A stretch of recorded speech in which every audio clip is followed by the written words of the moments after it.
শুধুমাত্র তাদের জন্য যারা ক্লাস 12-এর 4th সেমিস্টার পরীক্ষা দিতে চলেছ ফেব্রুয়ারি মাসে, তাদের জন্য, সেই সকল বন্ধুদের জন্য।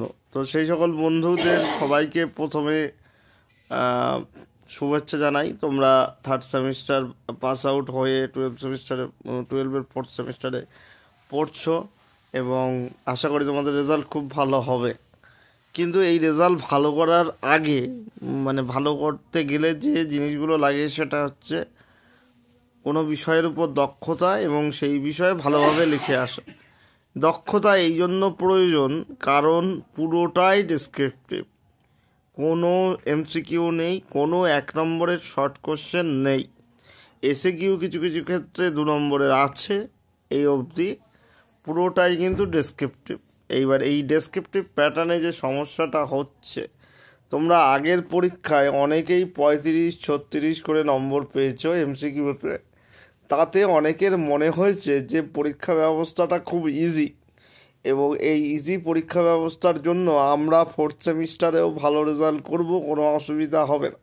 আমি বলছি তোমরা 4th সেমিস্টারে ভালো রেজাল্ট করবে, কিন্তু তার জন্য পোটেনশিয়ালিটি নিয়ে তোমাকে খাটতে হবে। তুমি যদি না খাটো, বিষয়ের উপর দক্ষতা না আনো এবং প্রচুর পরিমাণে কোশ্চেন যদি না পড়ো, তাহলে কিন্তু অসম্ভব।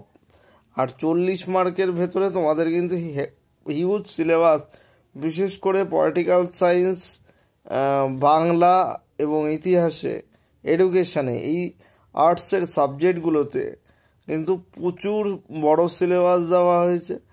আর দেখে থাকবে 3rd সেমিস্টারের যখন রেজাল্ট বেরোয় তখন পর্ষদ সভাপতি বলেছেন যে হচ্ছে আর্টসের ছেলে মেয়েদের মধ্যে পড়ার ঘাটতি রয়েছে, সেই জন্য 69 জন ফার্স্ট হয়েছে, ফার্স্ট পজিশনে এসছে, কিন্তু তার মধ্যে একজনও আর্টস ছিল না। তো আমি আর্টসের যে বন্ধুরা, আমার অনেকেই আমার ভাই সম, অনেকে, তো প্রত্যেককেই স্টুডেন্ট সম প্রত্যেককেই আমি বলছি, যে সমস্ত স্টুডেন্টদের আমি বলছি তোমরা ঠিকমতো পড়ো। কারণ এই যে ঠিকমতো পড়া মানে এই 4টে কোশ্চেন মুখস্থ করে যাব, 2টো লিখবো, 2টো কমন আসবে, এই চিন্তাভাবনা থেকে বেরোও। এখনও 2 মাস মতো সময় আছে।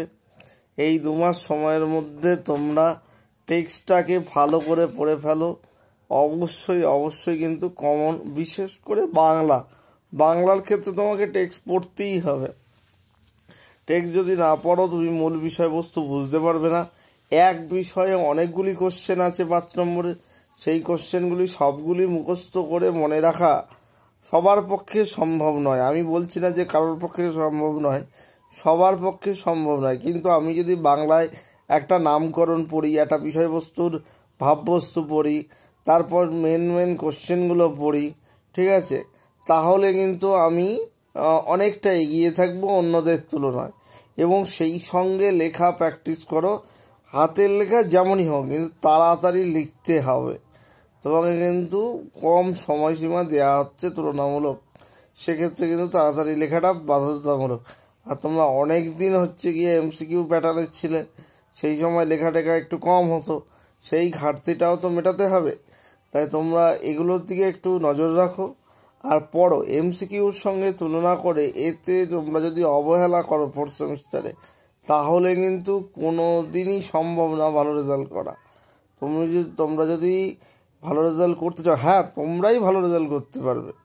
তোমাদের মধ্যে থেকেই তো সেই ফার্স্ট, ভাবো তো যে ছেলেটি ফার্স্ট হয়েছে, 69টা ছেলে ফার্স্ট হয়েছে, তাদের কি তোমাদের মতোই তো হাত পা চোখ মুখ সব কিছু তো তোমাদের মতোই, তারা মানুষ, তোমাদের মতোই তারা পড়তে যায়, তোমাদের মতোই তাদের প্রাইভেট টিউটার আছে, একই সিলেবাস তোমরা পড়ছো। তারা পারলে কেন তুমি পারবে না? অবশ্যই পারবে। কিন্তু সেই আগুনটা নিজেদের মধ্যে জাগাতে হবে, নিজেদেরকে তৈরি করতে হবে, যে যাতে পরীক্ষায় যে কোনো কোশ্চেনই আসুক, যদি ঘুরিয়েও আসে আমি কিছু অন্তত লিখে আসতে পারবো, প্রশ্নটি আমাকে ছেড়ে আসতে হবে না, এইটা যেন মাথায় থাকে। তো সবাইকে অনেক শুভকামনা। তোমরা আগামী পরীক্ষার জন্য প্রস্তুত হও এবং ফলো করে রাখো, সাবস্ক্রাইব করে রাখো সুখেন এডিটোরিয়াল। এবং সুখেন কোচিং সেন্টার পেজের লিঙ্কও আমি এই ভিডিওর ডিসক্রিপশানে দিয়ে দেবো। সেখান থেকে তোমরা সাজেশন অন্য অনেক কিছু পেয়ে যাবে।